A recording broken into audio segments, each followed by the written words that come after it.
대강절 마지막 주일입니다. 이 아침에 우리에게 주시는 하나님의 음성은 예레미야 23장 5절로부터 8절의 말씀입니다. 이 계시의 말씀을 한 절씩 교독으로 받들어 읽겠습니다. 여호와의 말씀이니라. 보라, 때가 이르리니 내가 다윗에게 한 의로운 가지를 일으킬 것이라.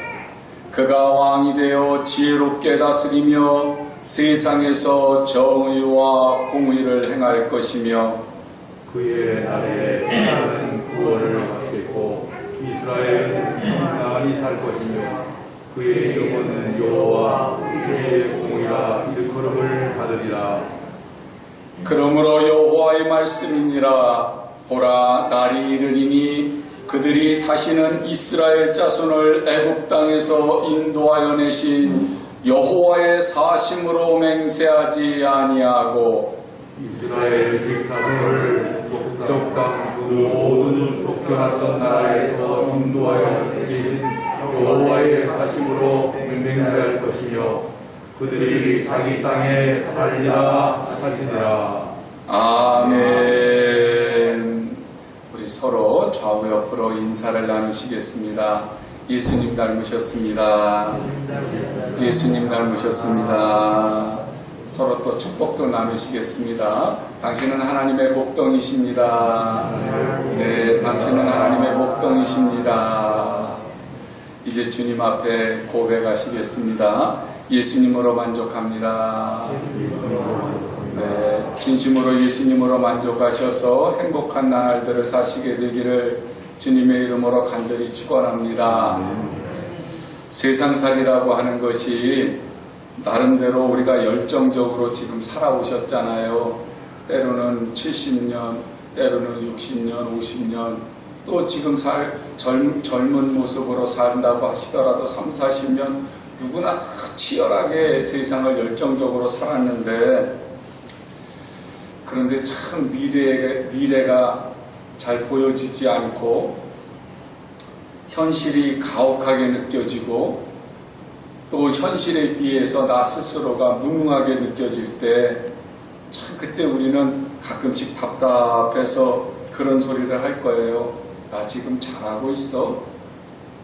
그런 질문을 이렇게 스스로 떠올리게 돼서 가까운 사람에게 물어보기도 하지요.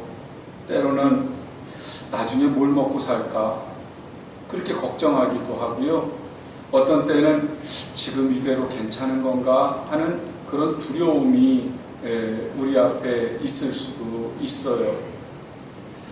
사실 우리가 이렇게 걱정하는 것은 나의 잘못이라기보다는 지금 현실에 일어난 일들을 보니까 뭐 정치인들이라고 국회의원들이라고 뽑아놨더니 당리당략에 빠져있고 대통령이라고 뽑아놨지만 오히려 국민들의 그 마음이 둘로 나뉘어져서 진보냐 보수냐, 지금 대통령이 잘하느냐 못하느냐 갈등이 더 야기되어 있고요.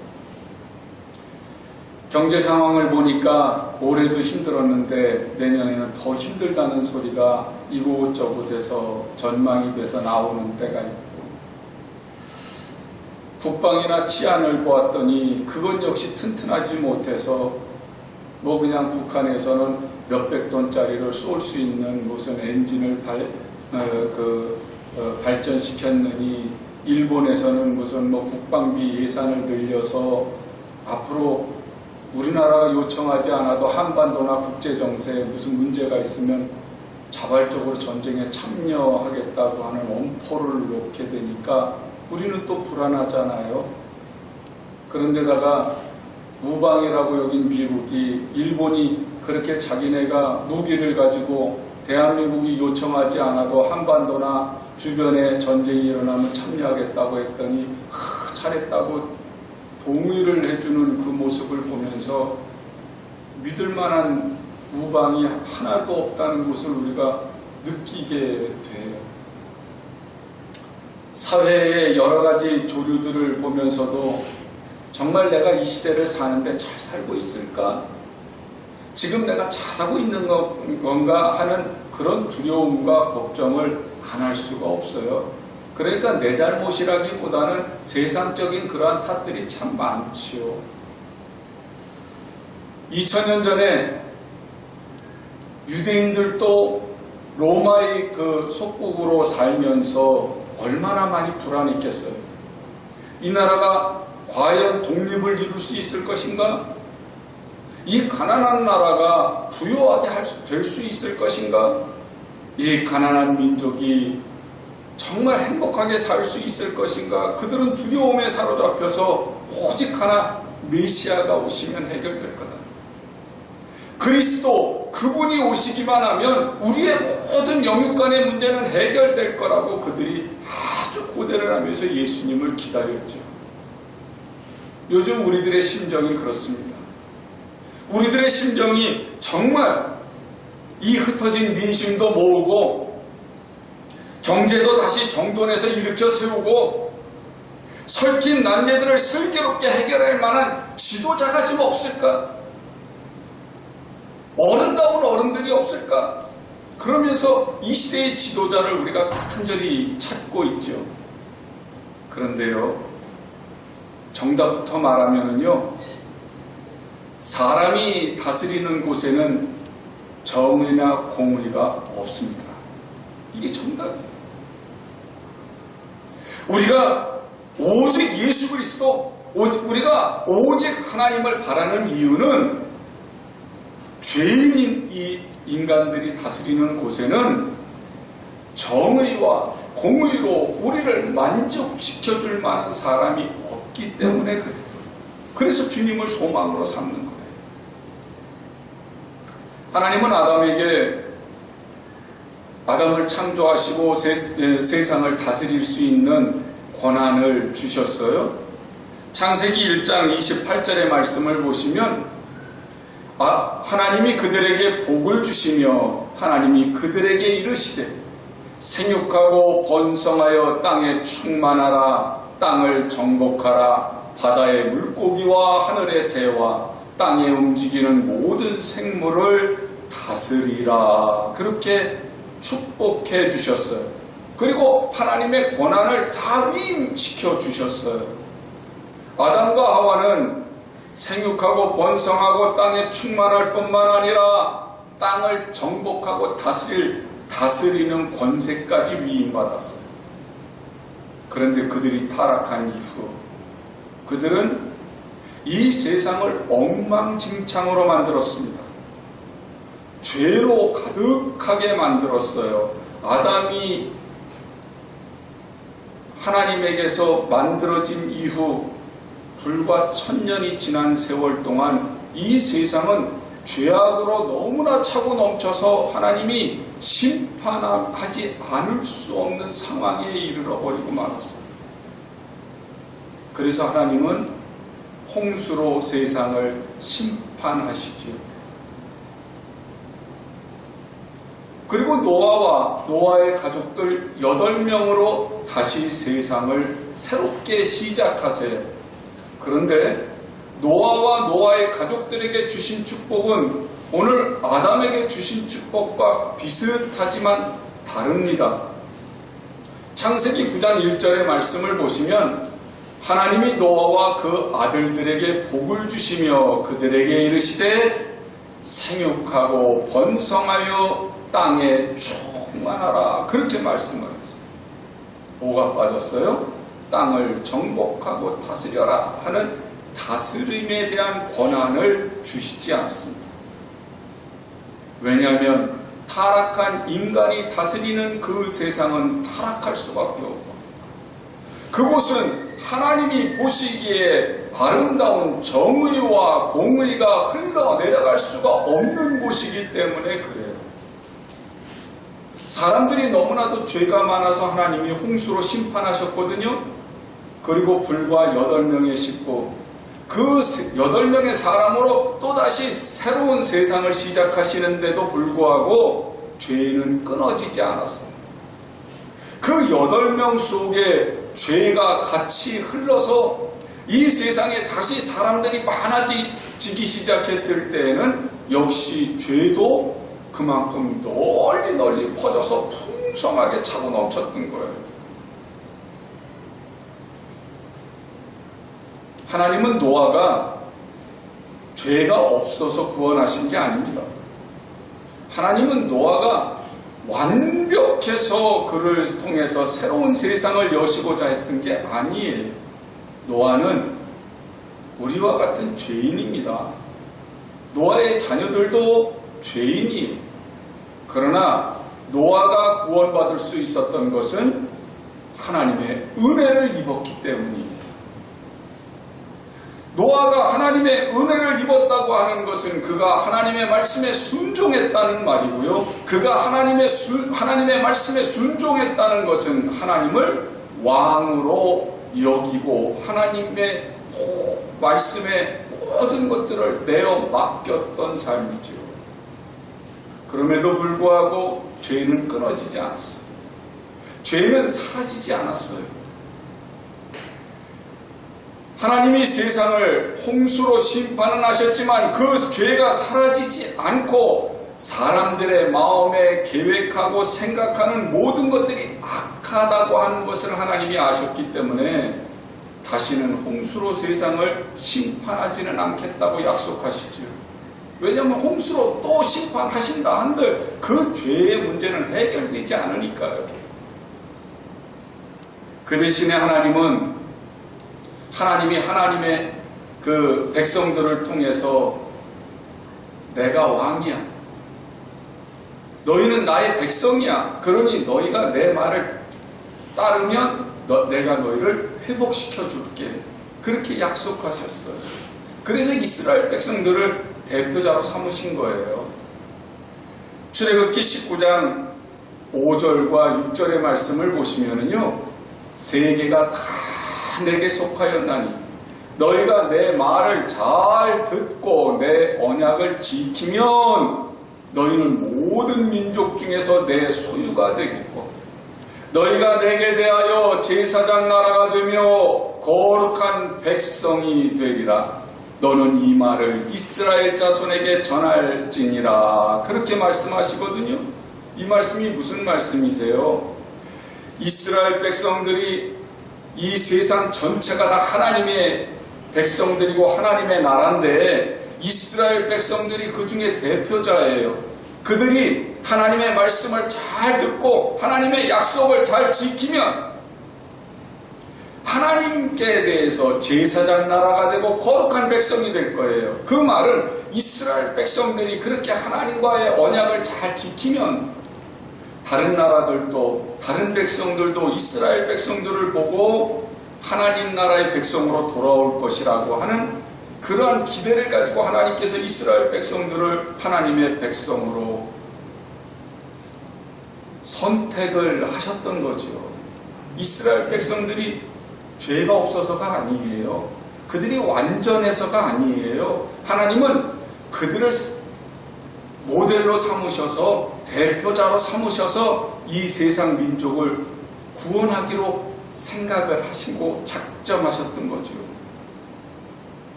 그런데 이스라엘 백성들이 하나님이 왕 되시는 것에 대해서 기뻐하지 않습니다.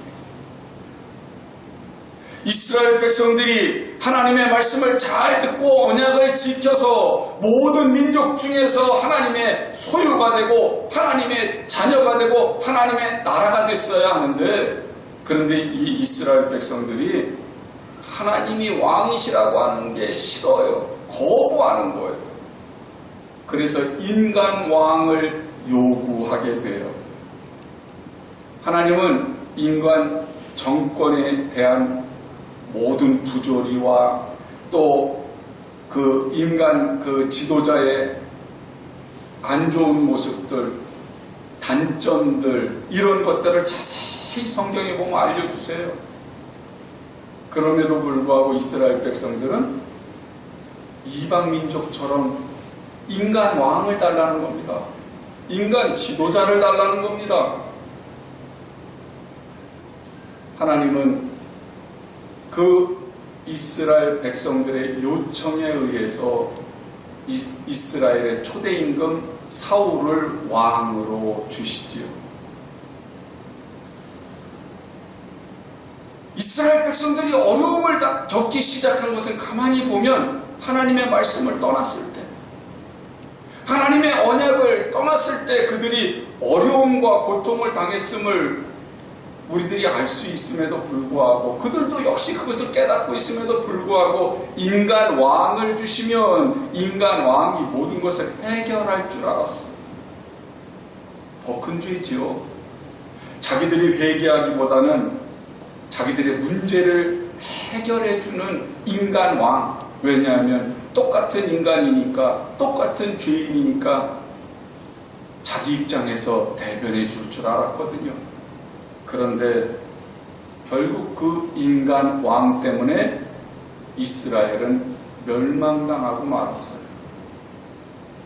오늘 본문 말씀 예레미야 23장을 보시면요, 악한 왕을 비롯해서 거짓 예언자들과 또 악한 그 지도자들로 인해서 유다와 이스라엘이 멸망하게 되었다고 하는 사실에 대해서 분명히 선포하면서 이제 하나님이 참 목자를 보내주실 거라고 하는 소망의 말씀도 선포하고 계시는 것을 보게 돼요.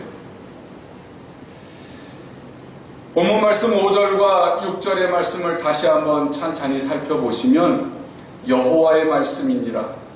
보라, 때가 이르리니 내가 다윗에게 한 의로운 가지를 일으킬 것이라.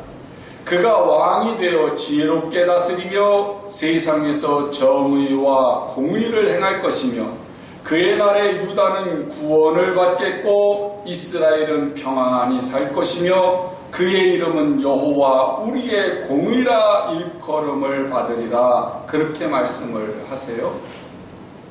유다의 마지막 왕 이름은 시드기야라고 하는 왕입니다. 이 시드기야의 이름의 의미가 의로움이에요. 그런데 이 시드기야 왕이 이름은 의롭다고 하는 이름을 가졌지만 그의 삶은 의롭지 못했어요. 불의와 죄악으로 가득했기 때문에 그는 자기의 이름값을 하지 못하고 살았어요. 오늘 5절 말씀 속에서 다윗에게 한 의로운 가지를 일으킬 것이라 주님께서 의도적으로 이렇게 말씀하신 것은 이 나라가 멸망하게 된 것이 의로운 왕이 없기 때문에 멸망했다는 거예요. 그래서 이제는 썩어버린 그 사람의 줄기에 다윗의 혈통이라고 하는 그 핏줄로 인해서 그 이름으로 왔던 의롭지 못한 왕들, 그 줄기가 아니라 다윗에게서 새로운 의를 일으킬 수 있는 왕, 새로운 가지, 새로운 의로운 가지를 일으킬 것이라고 그렇게 말씀을 하시는 거예요. 왜냐하면 인간 왕이 의롭지 못한 이유는 죄의 문제를 해결하지 못했기 때문에 그래요. 죄인은요, 의롭지를 못해요. 그래서 사람이 아무리 위대한 지도자라 할지라도 죄인이기 때문에 거기에는 공의와 정의가 이루어질 수가 없는 거예요.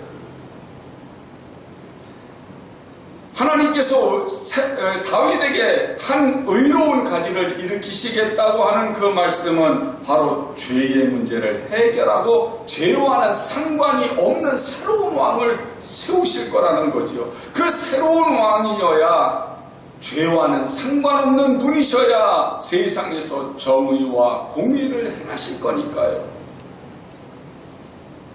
그런데 그분의 이름이 뭐라고요? 6절에 있는 말씀을 보니까 그의 이름은 여호와 우리의 공의라. 그렇게 이름을 하세요. 여호와 우리의 공의. 아까 의롭다는 말에 왕 이름이 뭐라 그랬어요? 시드기야라고 했잖아요. 그러니까 여호와 우리의 공의, 이 말은 히브리어 말로 말하면 여호와 치드케누, 그 말이거든요. 치드케누가 공의예요. 그러니까 시드기야라고 하는 왕의 이름과 치드케누라고 하는 말이 비슷하잖아요. 이게 이제 문학적인 표현으로 이제 시드기야가 의롭지 못한 것을 이제 빗대서 하나님이 의로우시다고 하는 것을 표현하기 위한 문학적인 표현으로 여호와 치드케누라고 하는 말을 일부러 쓰신 거예요. 유다 왕들 가운데는 참 착한 왕도 많았어요. 다윗의 후손으로서 선한 왕들도 많았어요. 그리고 악한 왕들도 참 많았어요. 그런데요, 하나님이 보시기에 정말 하나님의 마음에 쏙 드는 완전한 왕은 없었어요. 솔로몬이 그랬습니까?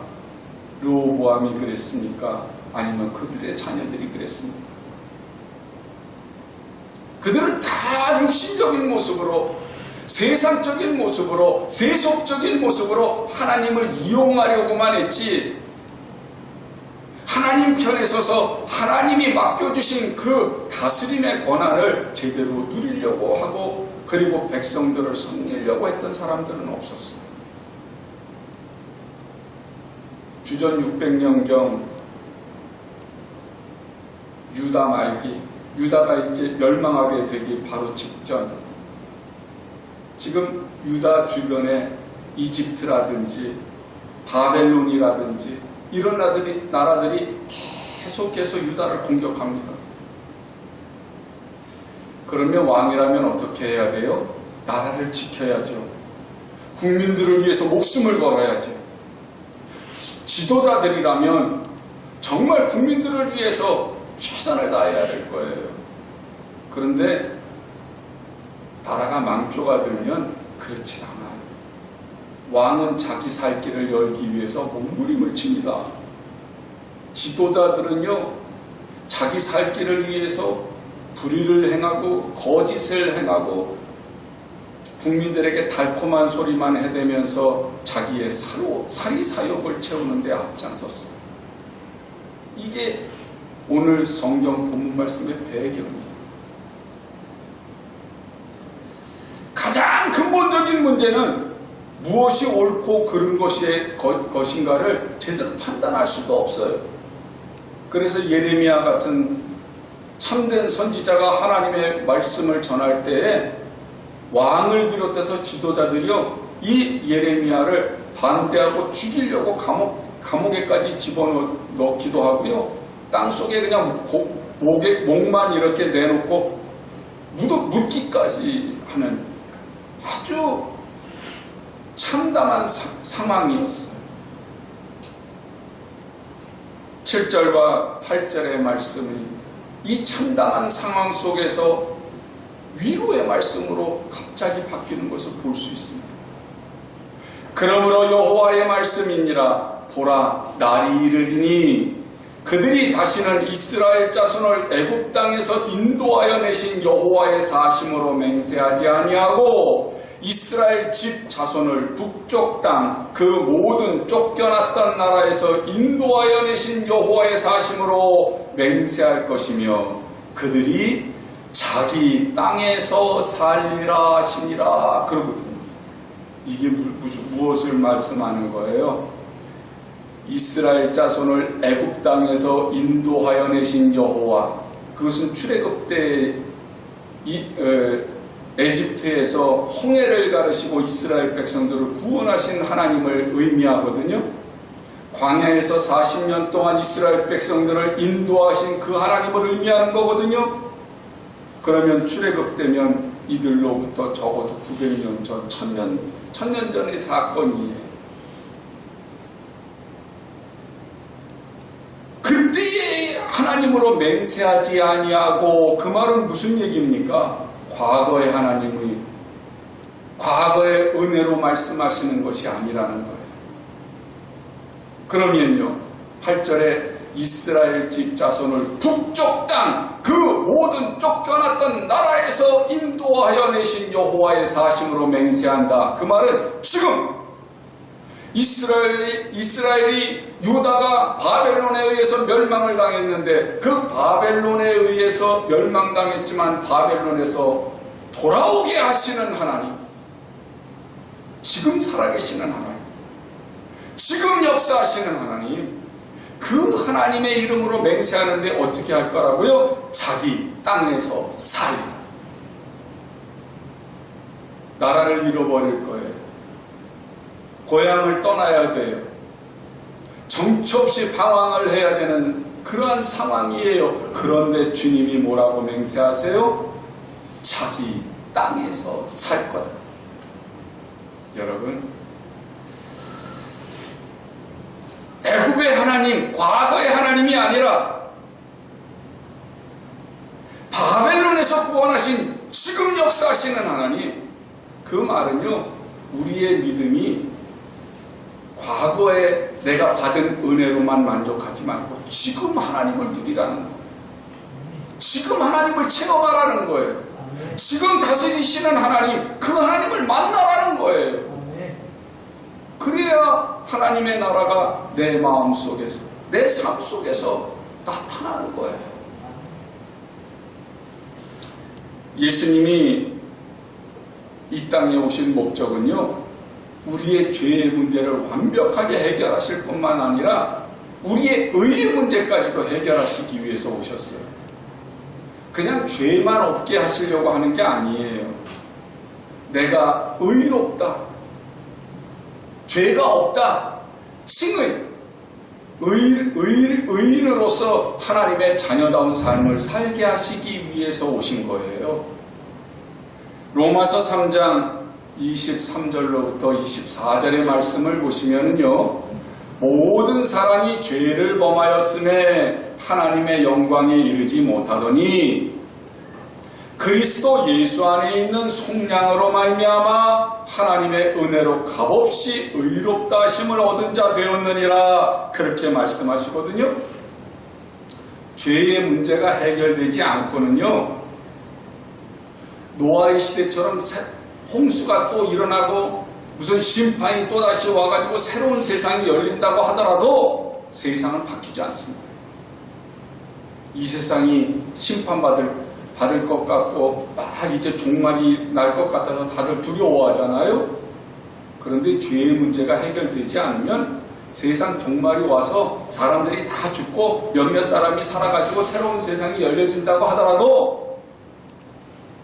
지금이나 그때나 세상은 똑같아요. 변하지 않아요. 새로운 세상이 열리는 길은 뭐냐면 모든 사람이 죄의 문제가 해결이 돼야 돼요. 죄가 끊어져야 돼요. 죄가 끊어지고, 그리고 우리가 하나님의 자녀로서 하나님이 의롭다고 인정하시는 그 하나님의 백성으로서의 삶으로 새로운 출발을 해야 돼요. 그래서 주님이 오신 거예요. 그래서 하나님이 다시는 홍수로 심판하지 않겠다고 하시는 그 말씀은 내가 이제는 죄의 문제를 먼저 해결하기 위해서 독생자 예수 그리스도를 보내실 것을 하나님이 표현하신 거죠. 그 의지를 나타내신 거죠. 죽이는 게 문제가 아니에요. 심판이 문제가 아니에요. 우리가 하나님 앞에 나와서요, 주님을 믿는다고 하는 것은 죄사함을 받는 거, 거기서 멈추면 안 돼요. 이것은 홍해를 건너온 과거의 하나님의 선포와 똑같아요. 그럼 지금 현재의 하나님, 바벨론으로부터 나를 구원하시는 하나님이 원하시는 것이 뭐겠어요? 그것은 바로 나를 의롭다 하셔서 내가 하나님의 자녀다운 삶으로 내가 하나님의 다스리심을 받는 것, 이게 바로 하나님이 우리에게 주시는 놀라우신 은혜입니다. 사랑하는 여러분, 하나님의 다스리심을 받으셔야 소망도 없고 살 재미도 없는 이 세상에서 우리는 살 재미를 찾을 수 있고요, 의와 평강과 사랑을 회복할 수 있어요.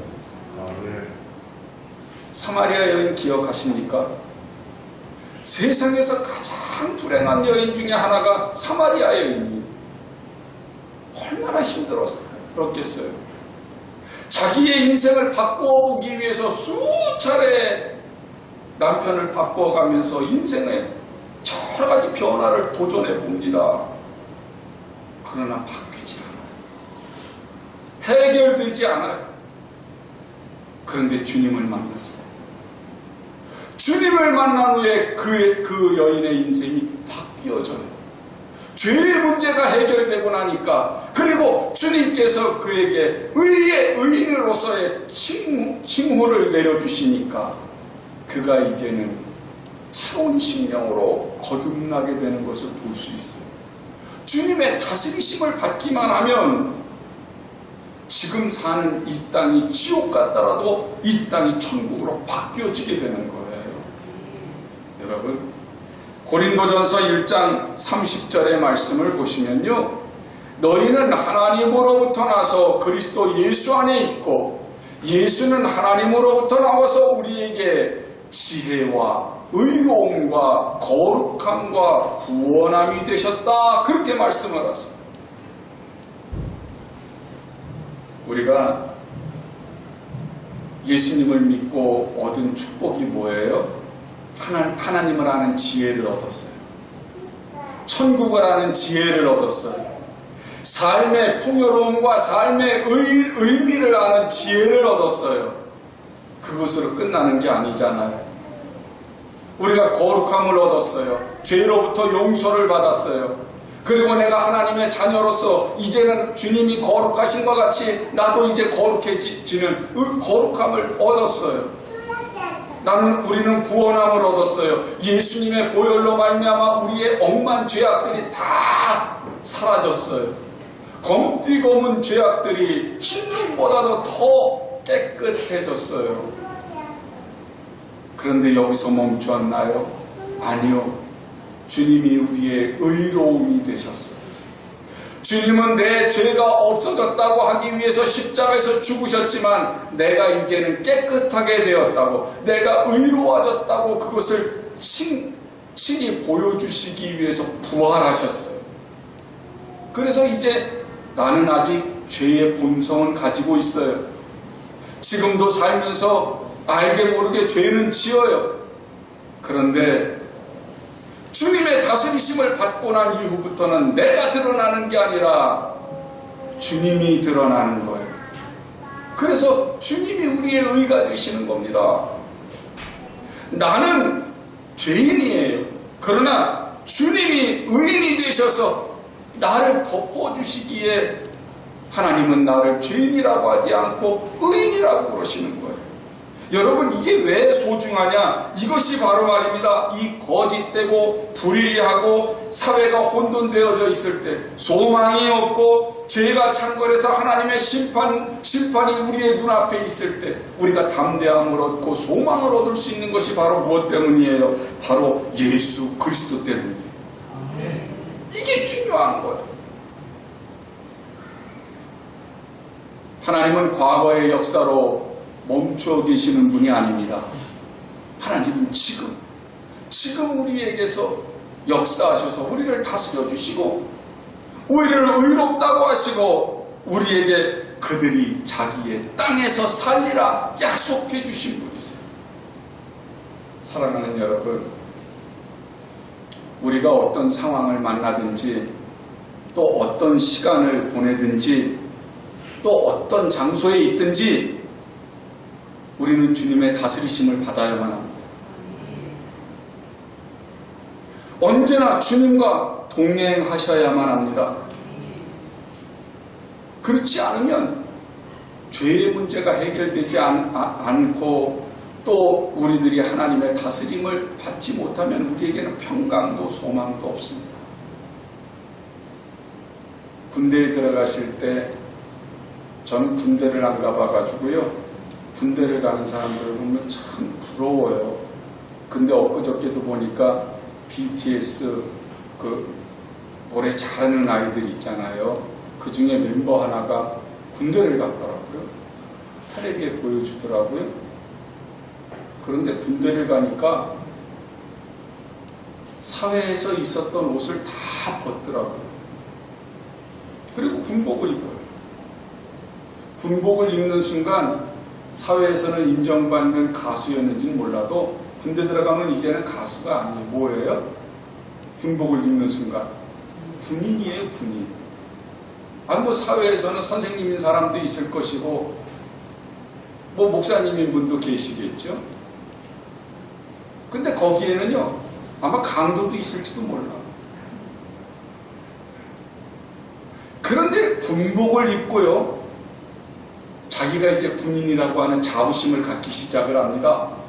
그리고 그 군복을 입는 순간 이제 내가 군인이라고 하는 자부심을 가득히 가슴속에 담은 그 순간부터 그 사람은 사회에서 뭐 목사님이었든지 도둑놈이었든지 가수였든지 선생님이었든지 아무 상관이 없어요. 이제부터는 뭐예요?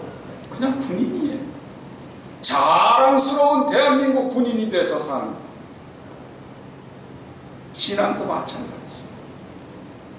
우리가 죄를 짓기 전에는 세상에서 무슨 짓을 했는지 우리는 모르지만 하나님 다 아시죠. 우리 스스로도 다 알지 모르겠어요. 그렇지만 예수로 옷을 입고 난 이후부터는요, 우리는 예수의 사람이에요. 자랑스러운 예수의 사람으로서 이제는 내가 받은 은혜에 감사할 뿐만 아니라 내 옷에 이 예수라고 하는 옷을 입은 것에 부끄러움이 없도록 우리는 당당하게 예수쟁이로 사는 거예요. 그때에 내가 예수님으로 배부를 수 있거든요. 내가 예수님처럼 살리라. 주님이 십자가에서 내 옷을 입고 죄인으로서 죽으신 그분이 당신이 하나님의 아들이라고 하는 옷을 나에게 입혀주셨기 때문에 이제는 내가 이 옷에 부끄럽지 않게 살리라. 내가 그분의 다스리심을 받으리라. 내가 그분의 말씀대로 순종하리라. 갈망하는 그 마음이 바로 의에 줄이고 목마른 거예요. 그렇게 의에 줄이고 목마를 때 하나님은 우리의 심령마다 터치하시고 우리에게 부족함 없이 하나님의 은혜를 베풀어 주셔서 우리의 목마른 영혼을 목마르지 않도록 배고픈 영혼을 배부르게 하나님은 해결해 주시는 줄로 믿으시기를 원합니다. 이게 하나님의 다스리심. 인간 왕은 한 사람 한 사람을 다스리지 못합니다. 관심도 없습니다. 그러나 하나님은요, 1대1 한 사람 한 사람 직접 만나주시고 다스려주시고 필요를 채우시고 연약한 것을 세워주시고 부족한 것은 채워주시는 좋으신 분이라는 사실을 잊으시면 안 돼요. 토마스 아켄피스라고 하는 분이 있습니다. 이분이 올바른 기도라고 하는 기도에서 이렇게 기도를 해요. 오 주여, 당신은 무엇이 최선인지 아십니다. 모든 일을 당신의 뜻대로 이루소서. 당신이 선택한 것을 당신이 선택한 양만큼 당신이 선택한 순간에 주옵소서. 당신이 원하는 곳에 나를 두시고 적당하다고 생각하는 대로 나를 다루소서. 나는 당신의 손 안에 있습니다. 당신의 뜻대로 인도하소서. 나는 무슨 일이든 준비된 당신의 종입니다. 나 자신이 아니라 당신만을 위해서 살기를 원합니다. 그렇게 기도를. 맞아요, 여러분. 우리가 예수님으로 만족하면은요, 우리의 영혼이 예수님으로 배부르면은요, 이 세상에 어떤 일이 생기더라도 내 환경이 어떻게 달라진다고 하더라도 주님만으로 만족하다고 우리는 고백할 수 있어요. 그래서 예수님으로 만족합니다. 우리가 그렇게 주님 앞에 고백하는 거예요. 예수님이 내 희망의 모든 내 인생의 모든 희망과 모든 것들을 주관하시는 나의 왕이신 것을 고백하시고요. 그분의 말씀에 귀를 기울이시고요. 그분이 인도하시는 대로 순종하시기만 하면 예수님으로 우리의 영혼이 배부르고 우리의 삶은 두려움 없이 안식과 평안과 사랑을 누릴 수 있게 될 줄로 믿습니다. 믿음은 과거의 기억이나 체험에서 멈추는 게 아닙니다.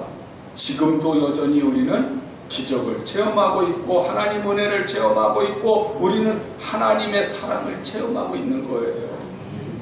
과거에는 우리를 가난해서 하나님이 구원해 주셨죠.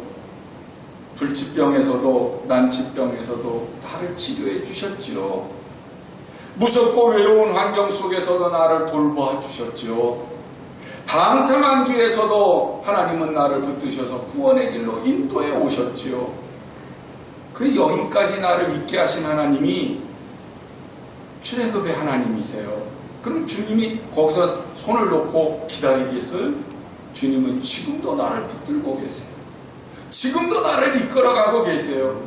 지금도 우리 주변에서 수많은 유혹과 미혹이 있잖아요.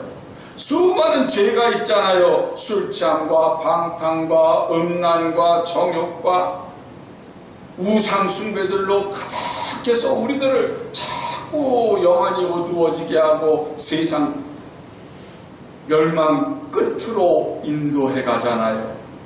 그런데요, 우리가 구원을 잃지 않으려면 나에게 늘 말씀하시는 하나님, 나를 붙들고 계시는 하나님을 느끼고 체험해야 될 줄로 믿습니다. 그러셔야 우리의 길을 잃어버리지 않아요. 지금까지 체험한 하나님 위에 지금도 체험하는 하나님을 우리들이 자꾸 쌓아 올라가야 믿음으로 더욱더 강해져서 어떤 고난이 앞에 있더라도, 어떤 시련이 우리 앞에서 나를 방해한다 할지라도 뚫고 나갈 수 있는 에너지가 생기는 거거든요. 여러분, 대강절 마지막 주일을 보내면서요, 우리가 왕 되신 주님을 영접하고 계시잖아요. 우리의 마음밭을 개간하셨으면 좋겠어요. 세상을 바라보면서 우리 마음에 상처를 많이 입었잖아요. 지금도 두렵잖아요. 염려되잖아요.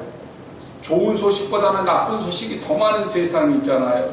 그런데 여호와 치드케노, 나의 공의가 되시는 하나님, 나를 다스려 주시는 하나님, 그 하나님이 나의 인생의 목마름을 해결해 주시고 영혼의 배고픔을 해결해 주시는 분이라고 하는 사실을 꼭 믿으시게 되기를 원합니다. 그리고 주님의 음성에 귀를 기울이세요. 그러면 주님은 여러분의 상한 마음을 치료해 주시고 낙심해서 엎드려 있던 마음에 새로운 소망을 주시고요. 아무것도 보이지 않아서 아무것도 알 수 없어서 방황하는 여러분에게 소망으로 새로운 빛을 비추어 주실 줄로 믿습니다.